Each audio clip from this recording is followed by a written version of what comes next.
रनावत के उस स्टेटमेंट के खिलाफ जो उन्होंने हाल फिलहाल में दिया है, जिसमें उन्होंने ये कहा कि आजादी जो है वो 2014 में हमको मिली और उससे पहले जो कुछ भी हमको मिला वो हमारे लिए भीख थी। तो देखिए ऐसा है, पहली बात तो ये कि कंगना रनावत को डिस्कस करना इट्स अगेंस्ट अवर क्या कहते हैं कि डिग्निटी।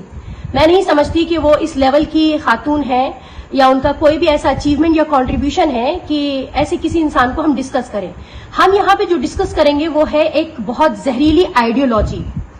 ये जो स्टेटमेंट है कंगना रनावत का, जिससे हमें ये पता चलता है कि नफरतें किस हद तक बीजेपी कामयाब हो गई है दिमागों में भरने के लिए, कि उन्होंने कहा कि 2014 में आजादी मिली। जी हाँ, आजादी जो है हमारे देश को बहुत सारी चीजों से मिली। अब हमारा देश सेफ नहीं है, सेफ्टी से आजादी मिल गई।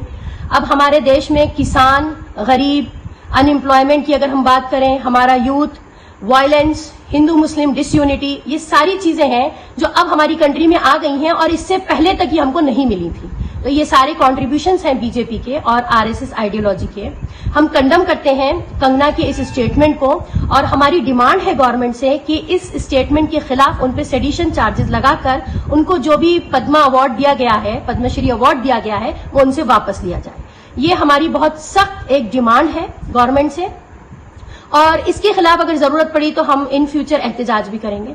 मगर मैं यहाँ पे एक जवाब जो है कंगना रनावत को जरूर देना चाहूंगी, क्योंकि आज मैंने मुंसिफ अखबार की एक न्यूज में पढ़ा कि उन्होंने कहा कि कोई उनको ये बता दे कि 1947 में कौन सी जंग की आजादी हुई थी।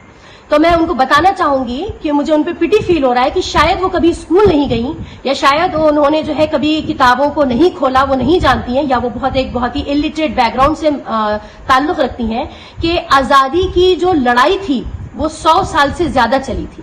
पहली इंडिपेंडेंस वॉर स्टार्ट हुई जब सिपाही म्यूटनी हुआ।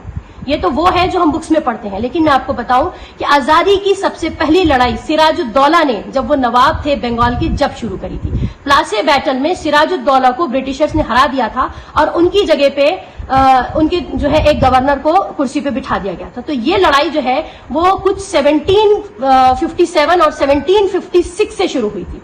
उसके बाद सेकंड जो सर उठाया अंग्रेजों के खिलाफ वो थे हैदर अली, टीपू सुल्तान के बाप, फर्स्ट एंग्लो मैसूर वॉर। उसके बाद जो सर उठाया तो टीपू सुल्तान ने, और फिर सेकंड और थर्ड एंग्लो मैसूर वॉर होती रही और 17 साल तक अकेले टीपू सुल्तान जो थे वो अंग्रेजों से लड़ते रहे। जिस दिन टीपू सुल्तान की शहादत हुई उस दिन अंग्रेजों ने कहा कि आज पूरा हिंदुस्तान हमारा है। अंग्रेजों के खिलाफ जो लड़ाई थी वो कुछ 150 साल चली। ये कोई ऐसी जंग नहीं थी जो 2 दिन, 4 दिन, कुछ हफ्ते या कुछ महीनों में खत्म हो जाती। ये कोई जंग किसी किंगडम को हासिल करने की या किसी किले को जीतने की नहीं थी।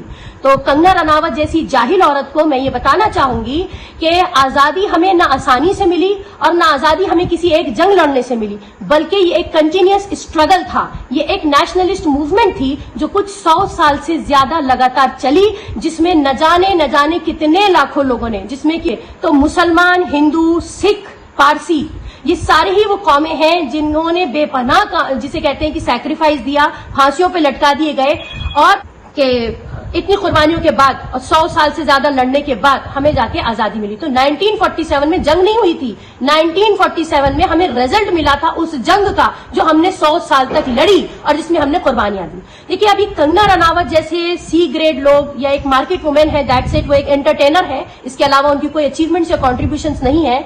अगर वो चाहती हैं कि वो सही मानों में जाने, उन्होंने पूछा, उन्होंने सवाल किया, उन्होंने चैलेंज किया है लोगों को, तो मैं चाहूंगी कि इंडिया गेट पर जो 65,000 लोगों की कुर्बानियां देने के बाद नाम लिखे गए हैं वो जाके उन 65,000 नामों को पढ़ें, उनको रीड करें और उसके बाद आकर फिर आजादी पे बात करें। मैं तो शर्म महसूस करती हूं कि आज हम लोग इतने गिर गए हैं और बीजेपी और आरएसएस की आइडियोलॉजी इतनी ज्यादा काम कर रही है कि आज हमारा लेवल ही हो गया है कि हम एक ऐसी औरत को डिस्कस कर रहे हैं और ऐसे खराब स्टेटमेंट पे हमें अपना एहतजाज दर्ज करवाना पड़ा।